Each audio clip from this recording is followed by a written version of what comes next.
Hello, നിങ്ങൾക്ക് എല്ലാവർക്കും Shiny Xavier YouTube പേജിലേക്ക് ഒത്തിരി സ്നേഹത്തോടെ വീണ്ടും സ്വാഗതം.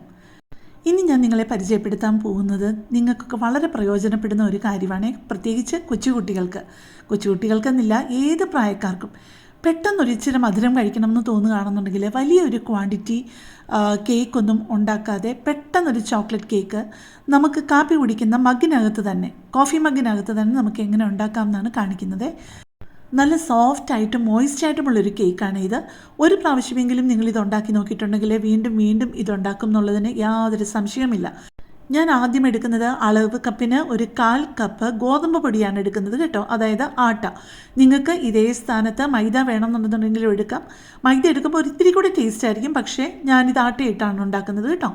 ഇനി നമുക്ക് വേണ്ടത് അതേ അളവിൽ 1/4 കപ്പ് അളവിൽ തന്നെ പൊടിച്ച പഞ്ചസാര, പക്ഷേ ചൂടൊക്കെ പോയിട്ടായിരിക്കണം ഇത് ചേർക്കുന്നത്. പിന്നെ മൈദയാണെന്നുണ്ടെന്നുണ്ടെങ്കിലും പഞ്ചസാരയാണെന്നുണ്ടെങ്കിലും ഞാൻ വേറെ ഒരു സ്പൂൺ കൊണ്ട് ഞാൻ ഈ അളവ് കപ്പിലോട്ട് എടുത്ത് വെച്ചിട്ട് ഒന്ന് ചെറുതായിട്ട് 2 കൊട്ട് കൊട്ടിയിട്ട് ലെവൽ ചെയ്തിട്ടാണ് ഞാൻ രണ്ടും എടുത്തിരിക്കുന്നത് കേട്ടോ.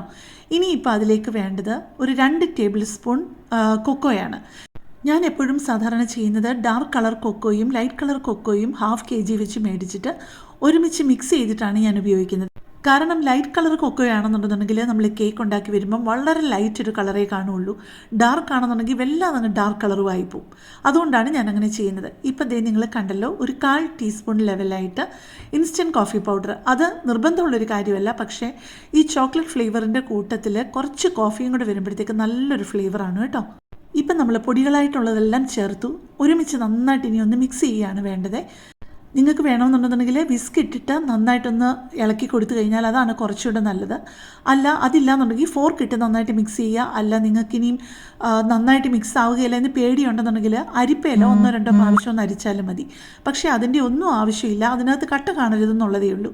ഇനിയും അതിനകത്തോട്ട് ഞാനിപ്പോൾ ചേർത്ത് കൊടുത്തിരിക്കുന്നത് 2 ടേബിൾ സ്പൂൺ സൺഫ്ലവർ ഓയിലാണ്. ഒരു കാരണവശാലും വെളിച്ചെണ്ണ ഇതിന് ഉപയോഗിക്കില്ല കേട്ടോ. ആ സൺഫ്ലവർ ഓയിൽ ഉപയോഗിച്ച് കഴിഞ്ഞിട്ട് അതിൻ്റെ ചെറിയൊരു ഭാഗം പൊടിയിൽ അത് നന്നായിട്ടൊന്ന് മിക്സ് ചെയ്യുക, എന്നാലേ അതിൻ്റെ കട്ടയോടെയുള്ളൂ. ഇനി നമുക്ക് ചേർക്കാനുള്ളത് കുറച്ച് പാല് വേണം, അതായത് 1/4 കപ്പ് പാല്. അതിൽ 2 ടേബിൾ സ്പൂൺ ആദ്യം ഒഴിച്ചിട്ട് ഒന്ന് മിക്സ് ചെയ്യാം. കാരണം 4 ടേബിൾ സ്പൂൺ, അതായത് 1/4 കപ്പ് എന്ന് പറയുന്നത് 4 ടേബിൾ സ്പൂൺ ആണല്ലോ. 1/4 കപ്പും കൂടെ ആദ്യം ഒഴിച്ചു കൊടുത്താലുള്ളൊരു പ്രശ്നം എന്ന് വെച്ച് കഴിഞ്ഞാൽ കട്ടയുടയ്ക്കാൻ കുറച്ചുകൂടെ പാടായിരിക്കും. അതുകൊണ്ട് 2 ടേബിൾ സ്പൂൺ പാൽ ആദ്യം ഒഴിച്ചിട്ട് ഫോർക്ക് കൊണ്ടോ വിസ്ക് കൊണ്ടോ നന്നായിട്ട് മിക്സ് ചെയ്ത ശേഷം, നിങ്ങൾക്ക് ഈ വീഡിയോ കാണുമ്പോൾ അറിയാം, ഞാൻ ചെറിയൊരു സ്പാച്ചുല ഇട്ടിട്ട് നന്നായിട്ട് ആ ബോളിൻ്റെ അടിഭാഗമെല്ലാം നന്നായിട്ടൊന്ന് വടിച്ചെടുക്കുന്നുണ്ട്. അത് കഴിഞ്ഞിട്ട് വീണ്ടും ഒന്നുകൂടി ഒന്ന് മിക്സ് ചെയ്യണം. കാരണം നമ്മൾ ഇട്ട് കൊടുത്ത ഏതെങ്കിലും ഒരു ചേരുവ എവിടെയെങ്കിലും പോയി പറ്റിപ്പിടിച്ച് കൂടുതലായിട്ട് ഇരിപ്പുണ്ടെന്നുണ്ടെന്നുണ്ടെങ്കിൽ എല്ലായിടത്തും ഒരുപോലെ ആവുന്നതിന് വേണ്ടിയിട്ടാണ് അങ്ങനെ ചെയ്യുന്നത് കേട്ടോ. പിന്നെ നിങ്ങൾ അതിനകത്തോട്ട് ചേർത്ത് കൊടുക്കാനുള്ളത് ഈനോ ആണ്. ഈനോ ഒരു പാക്കറ്റ് പൊട്ടിച്ച് കഴിഞ്ഞാൽ 1 ടീസ്പൂണാണ് കാണുന്നത്, പക്ഷേ അത്രയും വേണ്ട, ഒരു 1/4 ടീസ്പൂൺ നിങ്ങൾ ഇതിനൊപ്പം ചേർത്ത് കൊടുത്താൽ മതിയേ. ഈനോ ചേർക്കുമ്പോഴേക്കും ഞാൻ പെട്ടെന്നൊരു കാര്യം പറഞ്ഞോട്ടെ, എൻ്റെ ചാനലിൽ നിങ്ങൾക്ക് പ്രയോജനപ്പെടുന്ന ഒരുപാട് വ്യത്യസ്തമായിട്ടുള്ള റെസിപ്പികളുണ്ട് കേട്ടോ. ഈ റെസിപ്പി കണ്ടു കഴിഞ്ഞിട്ട് നിങ്ങൾ എൻ്റെ ചാനലൊന്ന് പോയി ചെക്ക് ചെയ്ത് നിങ്ങൾക്കതെല്ലാം ഇഷ്ടപ്പെട്ട് കാണും, നിങ്ങൾക്ക് പ്രയോജനം ചെയ്യുമെന്ന് തോന്നുകയാണെങ്കിൽ എൻ്റെ ചാനലൊന്ന് സപ്പോർട്ട് ചെയ്യാൻ മറക്കല്ലേ. അതുപോലെ തൊട്ടടുത്ത് കാണുന്ന ബെല്ലൈക്കൺ പ്രസ് ചെയ്തിട്ട് ഓൾ എന്നുള്ള ഓപ്ഷനും കൂടെ പ്രസ് ചെയ്ത് കഴിഞ്ഞാൽ ഞാൻ ഏത് വീഡിയോ ഇട്ടാലും നിങ്ങൾക്ക് ഉടനെ തന്നെ നോട്ടിഫിക്കേഷൻ കിട്ടും. പിന്നെ ഈ ഭാഗത്ത് ഞാൻ ക്യാമറ ഓണാക്കാനൊന്നും മറന്നു പോയായിരുന്നു, അപ്പോൾ അതുകൊണ്ട് ഞാൻ പെട്ടെന്നൊന്ന് പറഞ്ഞോട്ടെ. ഞാൻ ഇതിൻ്റെ കൂട്ടത്തിൽ തന്നെ ഒരു 1/4 ടീസ്പൂൺ അളവിൽ വാനില എസൻസും ചെറിയ ഒരു നുള്ള ഉപ്പും ഇട്ടിരുന്നു കേട്ടോ. ഈനോ 1/4 ടീസ്പൂണും ഇട്ട് കൊടുത്തു കഴിഞ്ഞിട്ട് നന്നായിട്ടൊന്ന് മിക്സ് ചെയ്യണം. പക്ഷേ അത് ഒരേ ഡയറക്ഷനിൽ വേണം നിങ്ങൾ മിക്സ് ചെയ്യാൻ ശ്രദ്ധിക്കാൻ കേട്ടോ. അത് നന്നായിട്ട് ഒരേ ഡയറക്ഷനിലൊന്ന് മിക്സ് ചെയ്ത് കൊടുത്തിട്ട് ബാക്കി ഇരിക്കുന്ന 2 ടേബിൾ സ്പൂൺ പാലുണ്ടല്ലോ ഇതിനകത്ത് ചേർക്കാനുള്ള, ആ 2 ടേബിൾ സ്പൂൺ പാലും കൂടെ ചേർത്തിട്ട് എല്ലാം നന്നായിട്ടൊന്ന് മിക്സ് ചെയ്യണം. ഓരോ ഇൻഗ്രീഡിയൻറ്റും ആ കൂട്ടിൻ്റെ എല്ലാ ഭാഗത്തും എത്തിയിട്ടുണ്ട്. പ്രത്യേകിച്ച് ഈനോയൊക്കെ ഒരിടത്തും കട്ട പിടിച്ച് കിടക്കാതെ എല്ലായിടത്തും ഒരേപോലെ ആയിട്ടുണ്ടെന്നുള്ളതൊന്ന് ഉറപ്പുവരുത്തിയിട്ട് ഒന്നുകൂടി നന്നായിട്ടൊന്ന് മിക്സ് ചെയ്ത് കൊടുത്തിട്ട് വേണം നമ്മൾ കോഫി മഗ്ഗിലാക്കാനായിട്ട്. പിന്നെ നമ്മളിത് മൈക്രോവേവിലാണ് ചെയ്യുന്നത്. മൈക്രോവേവിൽ നമ്മൾ ഫുഡൊക്കെ ചൂടാക്കുന്ന ആ ഒരു സെറ്റിംഗ് ഉണ്ടല്ലോ, ആ സെറ്റിങ്ങിൽ 2 മിനിറ്റ് വെച്ചാൽ ഇത് കറക്റ്റായിട്ട് ആയി കിട്ടും കേട്ടോ. മൈക്രോവേവ് ഇല്ലെന്നുണ്ടെന്നുണ്ടെങ്കിൽ ഓവനകത്ത് വെക്കാവുന്ന മഗ്ഗാണെങ്കിൽ ഓവനകത്ത് വെക്കാം, അല്ലെങ്കിൽ ഓവൻ സെറ്റപ്പ് ഉണ്ടല്ലോ നമ്മളുടെ ചരുവത്തിനകത്തൊക്കെ വെച്ചുണ്ടാക്കുമല്ലോ, അങ്ങനെ വേണമെന്നുണ്ടെങ്കിലും നിങ്ങൾക്ക് ഇത് ഉണ്ടാക്കാവുന്നതേ ഉള്ളൂ കേട്ടോ.